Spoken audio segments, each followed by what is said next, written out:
All right, time to do some practice for the derivative. And this time we're doing the derivative as a function. And of course, we like doing practice because it helps us get better. It's like we're going to the gym and doing our calculus reps. Going to build up our calculus muscles. We're going to look great when we head off to our calculus beach this summer. All right, now as always, try to do these problems by yourself first, because the more that you do, the better you get. You're not going to get strong by watching somebody else do their reps, and make frequent use of that pause button. You should try to do the solutions. Only use the video to help you get unstuck and to make progress. All right, good. Well, let's get moving. So, our first problem.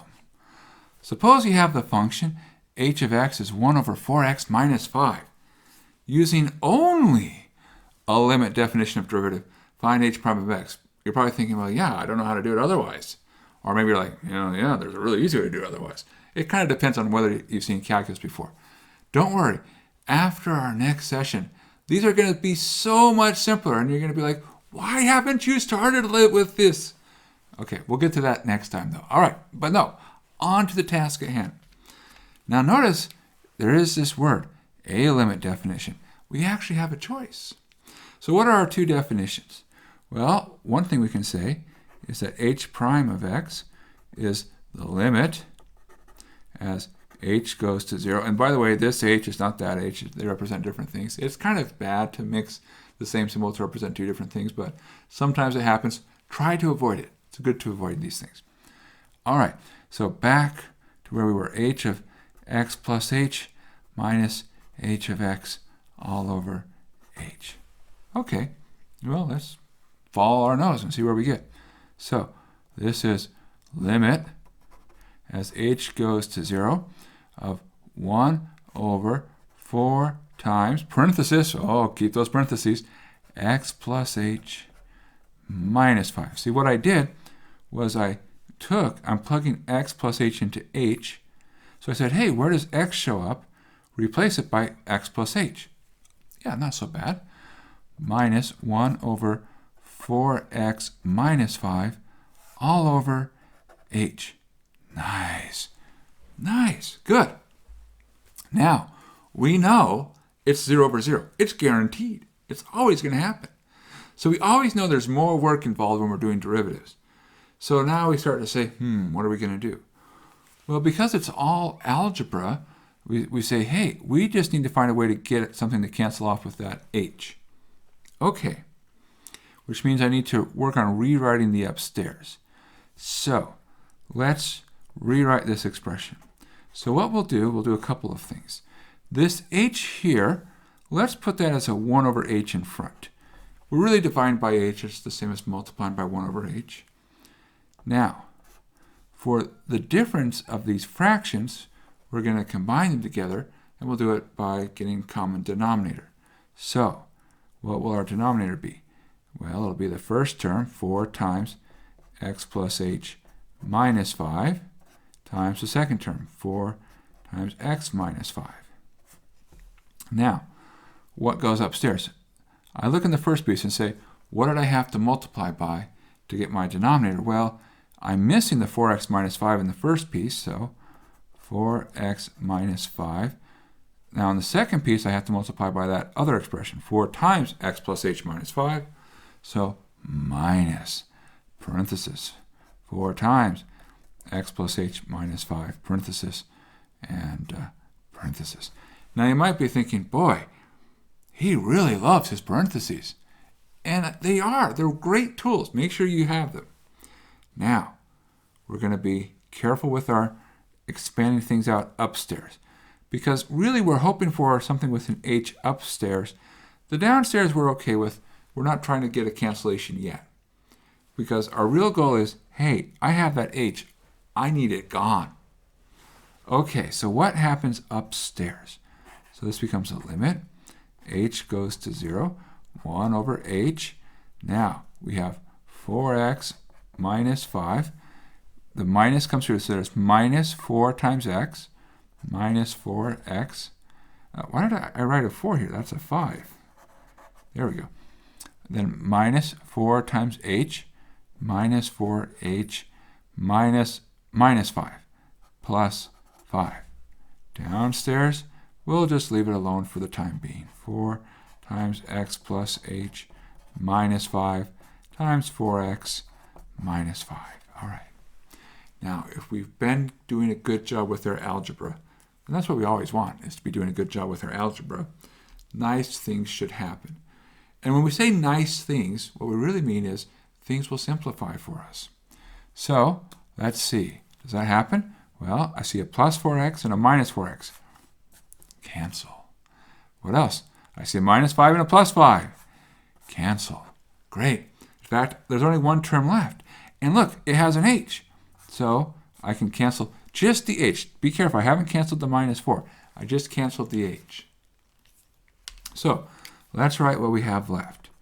We have a limit as h goes to 0 of upstairs negative 4, downstairs 4 times x plus h minus 5, and 4x minus 5.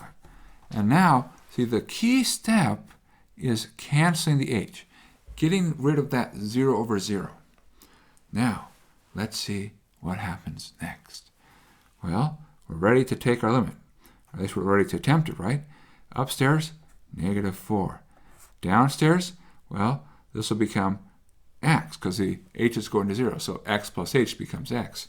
So there's a 4x minus 5, and another 4x minus 5, making this 4x minus 5 quantity squared. Good. And that's our answer. There's our derivative. So we used the limit definition, or rather a limit definition. Now, I want to point something out here. So one of the things that oftentimes people do, and this is really a notational thing, but it is important. Do you see how we kept rewriting the word limit, limit, limit, limit, limit, limit? Why did we do that? Well, because we were still taking a limit. We hadn't taken the limit yet. And notice here, there's no limit, because now we've performed the limit. So people, when I say people, I mean really kind-hearted math teachers. Because, boy, if you're going to become a math teacher, you have to have a kind heart. I hope so. And when they're grading things, they see people don't write the limits. And that's not quite right, because you really want to say, here is what's happening. The limit is an important thing. So pay attention to your notation. And some things that I've seen in the past, which of course I know you would never do that, because you're just a great person. And so we'll just write this down and have a good laugh that people would write this. Some things that I've seen in the past is people will write down, oh, limit as h goes to 0 equals ... Oh my gosh. I can't believe people would write that down. No. That is not how limits work. Don't do that. Don't do that. Now, the other thing that sometimes you'll see is people will write things like down, hey, they'll put a limit right there. So they'll say equals limit as h goes to 0 of negative 4 over 4x minus 5 squared. In other words, they took the limit, but they still kept writing down limit. The thing is, that's not true anymore. Because look, the limit's been taken. So no, once you've taken the limit, don't write the limit again, because it's no longer a limit. You've now finished taking the limit. All right, good. Now, remember we said a limit definition. Could we have done this a different way? And the answer is, yeah, we could have. What was our other way? Well, the other definition, now our other definition we thought of as something approaches a. Well, if I want to have x, I'm not going to approach a, I'm going to approach x. So usually we write something like this. H prime of x is equal to the limit as, pick your favorite letter, I'll go pick z. Z approaches x of f of z minus f of x. Whoops, not f, h. H. Oh, these are the worst looking h's I've ever seen. H of z minus h of x over z minus x. All right, other than the fact that those h's look terrible, could you do this? And the answer is absolutely 100% you can. It's harder though, because notice downstairs you have z minus x. So to get a cancellation, you have to find a z minus x upstairs. And sometimes that's not so easy to figure out. Where is that z minus x hiding? You have to do a little bit of work. You have to do some factoring. And so that's why when I recommend people use the limit definition, use the one involving h, because it's a lot easier to say, oh, I just have to find a single h upstairs, than it is to say, oh, I have to find that z minus x somewhere. All right, well, let's try another problem.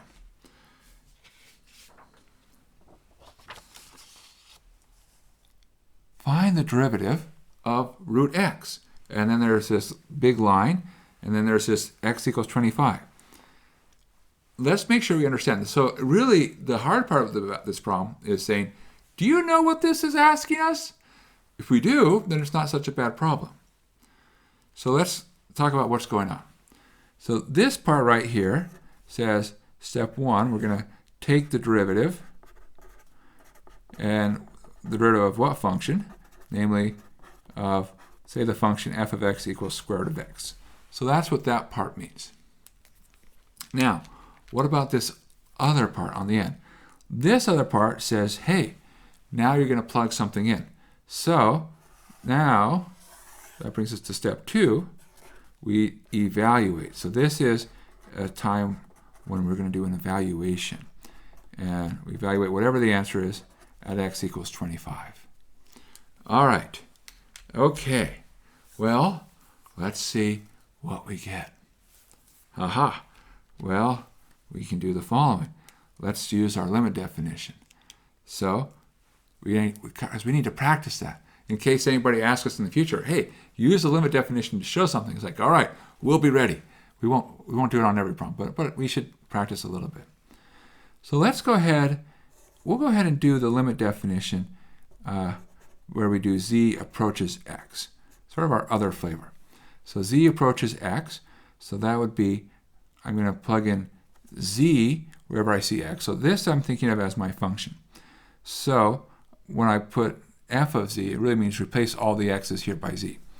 So square root of z minus square root of x, downstairs z minus x. Now, at this stage, we can do one of two things. Now, we can either multiply by the conjugate, which is probably what we'll end up doing, because that's the one that you're probably thinking of. The other thing is we can say, hey, the downstairs, it's a difference of squares, right? And I know you're looking there and it's like, no, I don't think it's a difference of squares. But you can always look for difference of squares. They oftentimes show up even when you're not looking for them. So the way you can think of the downstairs as a difference of squares, we won't pursue this option, but I'm just telling you it's an option that you can go, and it will give you the right answer. Isn't that crazy? We have more than one way to get to the right answer. It's kind of fun. See, the further you go in math, it's like, whoa, there's lots of options. I just don't have to, go from A to B to C. There's all sorts of different ways I can get to my destination. Cool. Okay, so anyways, the downstairs, you could think of it as square root of z quantity squared minus square root of x quantity squared. So as I said, a difference of squares. And the reason that works so well, thinking difference of squares, you could think of this as a minus b, a plus b. And lo and behold, we're ready to do cancellation. Now, that's if you think of the denominator as difference of squares. If you don't see it and you say, hey, let me do the conjugate, I want to get rid of the square roots, good, that works. Do what you're comfortable with. We want you not to follow what we do. We want you to follow what you're comfortable with as long as, and this is the catch, it's mathematically correct and sound. And you have to follow any directions we give you.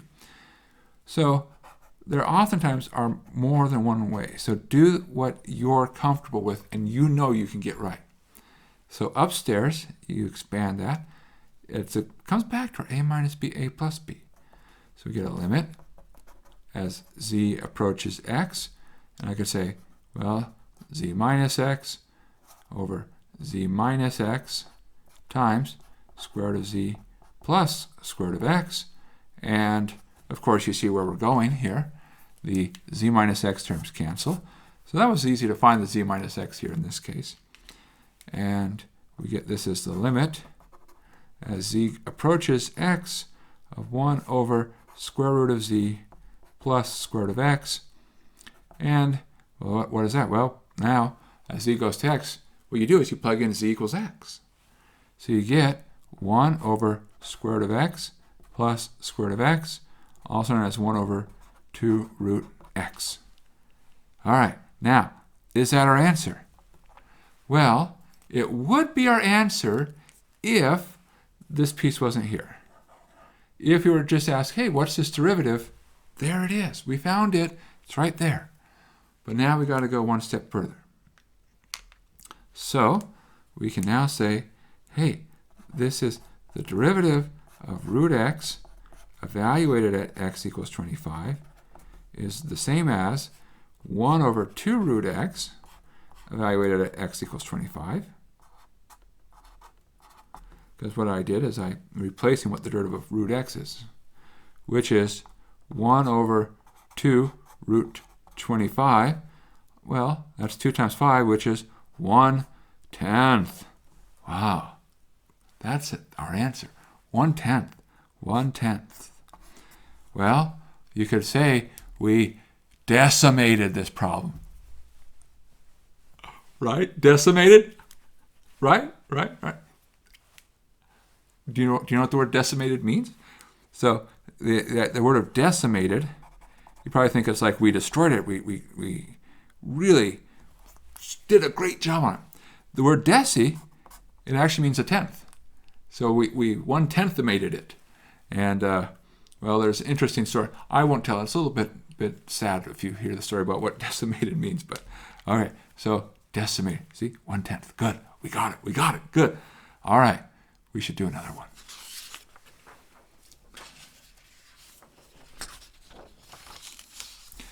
Okay.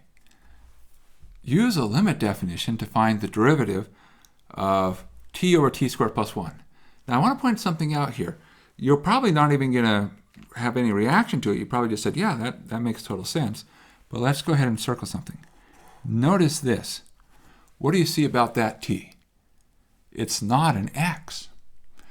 Is it okay that we use a symbol other than x? In other words, we can take the derivative when we're not having our variable be in x. And the answer is absolutely. I mean, your variable symbol is a symbol. It can be any symbol you want, and you can choose it. And there are times when it makes sense to think of t as our variable, because oftentimes in problems, we like to think of time as being the part that changes. And time starts with t. So it's oftentimes a very natural thing to let t be our variable that we consider. So whenever you see this notation, you really should read it in the following way. We're taking the derivative of whatever's on the inside with respect to this symbol. So here, when we see d over dt, it says we're taking the derivative of the inside with respect to t. So that we're thinking of the t is our variable, which is going to be varying here in this case. All right. Oh, a limit definition. All right. Good. Well, let's go through and figure it out. At least, hopefully we can figure it out. So what do we have? Well, I always like to use the limit definition that involves h. So if we think of this as our f of t, so we're going to think of our limit here as h goes to 0 of f of t plus h minus f of t, all of that divided by h. All right, so what we've done is we've essentially just said that's the definition of the derivative. So yeah, we should have that. If it says use it, it's like, there it is. So now we've started to use it. So this is equal to the limit as h goes to 0. And now I'm going to come into this expression, and everywhere where there's a t, so there's one there, I'm going to replace it by t plus h. So t plus h, put some parentheses there just for extra good measure, t plus h squared plus 1. So that's the f of t plus h minus f of t, t over t squared plus 1. if you want to be extra safe, extra careful, throw in some parentheses, all of that over h. All right. So now we see where we're going. And in fact, we kind of have a pretty good roadmap of how to get there. This all is going to be a matter of working to get a cancellation. We want to cancel that h in the denominator. The sooner we cancel it, then we plug in. Hopefully everything else works out fine. It almost always does, and life is good. And so, what do? All right, let's work on it. And the answer to the question, what do, is, of course, rewrite. Oftentimes, that's what math boils down to. We just take our current problem and rewrite it to a simpler problem, and rewrite that to a simpler problem. And after we've done that several layers, the problem is so simple, it's like, I know the answer. Okay, so we're going to, it's again fractions upstairs, so common denominator. So we're going to get t plus h quantity squared plus 1 times t squared plus 1. And then upstairs, well, there's t plus h. I need to multiply it by t squared plus 1. And then I'm going to subtract t times that whole expression. Now, I'm going to go ahead and save myself a step and actually square that out. So t plus h squared would be t squared plus 2th plus h squared, and then, of course, there's a plus 1. Okay, now, this is the limit as h goes to 0 of 1 over h. Multiply this out. So this is a case of FOIL. So remember the rule for FOILing. Every combination. So the first terms, that's the f, t cubed. The outer terms, t. The inner terms, h times t squared. The last terms, h. And now we're going to have the minus t multiplying through here, so minus t cubed. Remember that minus comes through, minus 2t squared h. Minus h squared. Minus t. All of that divided by t plus h quantity squared plus 1 times t squared plus 1. Good. We're getting there. We're getting there. All right. Now, if we've lived a good, clean algebra life, what should be true? We should get cancellation. Okay, let's see if we've lived our good, clean algebra life. We see a t cubed and a minus t cubed. Nice. We see a plus t and a minus t. Nice.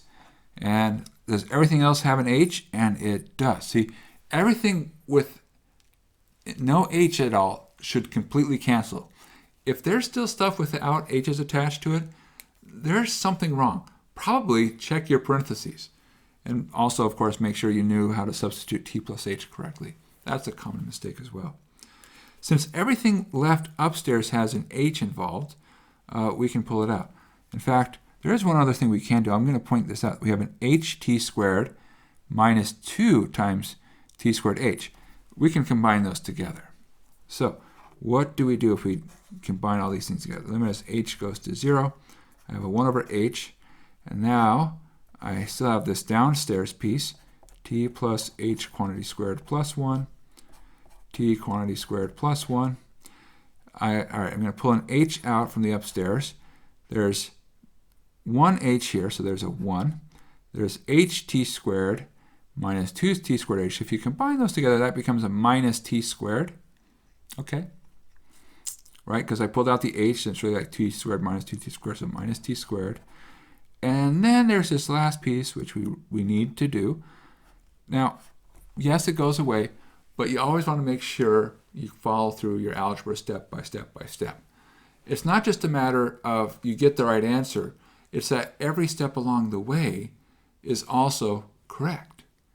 And so that's what you want to be careful of. You want to make sure you get all the points. Okay. Well, we can now see, one of the happiest things we get to do, cancel our h's, knocking out the 0 over 0. And at this stage, we let h go to 0. All right, well, what does that give us? Well, Now, there's no limit, so we don't need to write down our limit again. Upstairs, the 1 minus t squared and minus 0. So 1 minus t squared. Downstairs, that'll become t, and then so it's t squared plus 1, another t squared plus 1, or if you like, t squared plus 1 squared. And that's our answer. Nice, nice. Now, you're probably thinking, that was a lot of work for that derivative. You are correct. And wouldn't it be nice if we had other tools? You are also still correct. And will we get those tools? Yes. All right, make sure you keep watching. The next session is going to be good. Okay. All right, let's do one more. Okay. Well, what? Okay, so f of t is t to the fourth minus 4 over t squared plus 2 quantity squared plus 4 over t squared plus 2. And we're going to find the derivative of that function. Oh my gosh. And the thing is, we actually don't have the tools yet to do, some people will look at this and say, hey, use a, but we don't have the, I don't want to actually say it out loud because I don't want to spoil any surprises. How are we going to do this? I guess one thing we could do is we could just bite the bullet, so to speak, and just be like, all right, we gotta put in the work, and it's just gonna take us a page, maybe a second page, maybe a third or fourth page. I don't know, but it'll take time. That sounds hard. Let's think about this though. We stare at this for a second and say, Now, of course, saying is a very common thing for people to do. So, what can we say about the current expression? Does it have a nice form? Well, let's think about this. So, suppose I were to look at this and say, can I rewrite this in a better way? Well, let's put them together, because they kind of have the same denominator, except that is just t squared plus 2, whereas the other term is t squared plus 2 quantity squared. So, here's an idea. And this is actually a really very important idea. And the sooner you can get this idea, the better off you are. So the idea is simplify. And really, that's it. That's the whole idea. But really, it should be simplify as soon as you can. Because the sooner we simplify, well, for lack of a better word, life is simpler. You see, in some sense, we're going through a series of simplifications. So we don't want to obfuscate. That's the role of the teacher, is to obfuscate the problem. Then we have to sort of unwrap the puzzle that they've built for us. So let's see. So here, when I say simplify, it says, instead of trying to take the derivative of the function as it's currently written, let's see if we can find a better way to write the function. And if we find a really nice way to write the function, then that will make the derivative easier to do. So we have our function f of t. That's t to the fourth minus 4 over t squared plus 2 quantity squared plus 4 over t squared plus 2. So we're going to just go to our last term and say, hey, if I multiply this last term by t squared plus 2 over t squared plus 2, then I'll have a common denominator. So we'll do that. So what will we have? We'll have t to the fourth minus 4. And remember now, common denominator, so everything downstairs is t squared plus 2 quantity squared. Here we'll get 4 times t squared, so that's 4t squared. And 4 times 2, that's 8. All right, well that is t to the fourth plus 4t squared, and I can combine the minus 4 and the 8 to be plus 4. Downstairs, it's t squared plus 2 quantity squared. All right, now, moment of truth. Can we clean this up? Well, does the top factor? And how does it factor? Now, you might be thinking, I've learned how to factor quadratics, but I can count. That's not a quadratic, that's a quartic, which means 4th degree. do I know how to factor a quartic? I think you actually can, because this isn't just any quartic. Sorry, quartic is a fun word to say, isn't it? Look at the powers. You have a constant, which means like a 0th power, a squared, and a 4th. It means it's the even powers. So what you can do is you can really think of this as something like t squared squared plus 4t squared plus 4 over t squared plus 2 quantity squared. So trying to factor this, just change the name for a second. You can call it capital X squared plus 4 capital X plus 4, where here capital X is a stand-in for t squared. All right, this is the same problem as trying to factor that. But now you're like, oh, I'm back into notation I'm comfortable with. And we'd like to get to the point where you're like, oh, I can switch back and forth. I'm not hung up on notation. And I can start to spot, oh yeah, there's a hidden quadratic here. Hey, I can manipulate. So that's why we keep practicing, because you're going to get there. We got some time together, but we're going to make it there. So do you see how it factors? It factors as quantity of x plus 2 squared, because I need two things that multiply to 4 and add to give me 4. All right, so t squared plus 2 squared over t squared plus 2 squared. Whoa, oh my, this is 1. It's 1. Hey, wow. It turns out that this function, which is not the most pleasant looking function, is secretly the function that's always 1. Now, are we done? No, we're not done. But what we've done is we've changed our problem. We've changed it to an equivalent problem. We said, hey, what I can do is I can come up here and say, instead of this expression, let me write f of t equals 1. Now, if my function is f of t equals 1, what's the derivative of the function 1? And we don't even have to think about any limit rules. We don't even have to think about that, because we say, oh, 1 is a constant flat value. It's always 1. And if I think in terms of a line, it's a line with slope 0. 0 slope everywhere. And therefore, f prime of t is equal to 0. Now, if you had done this problem by using the rules, and we'll talk about rules in our next session, you would get 0 at the end.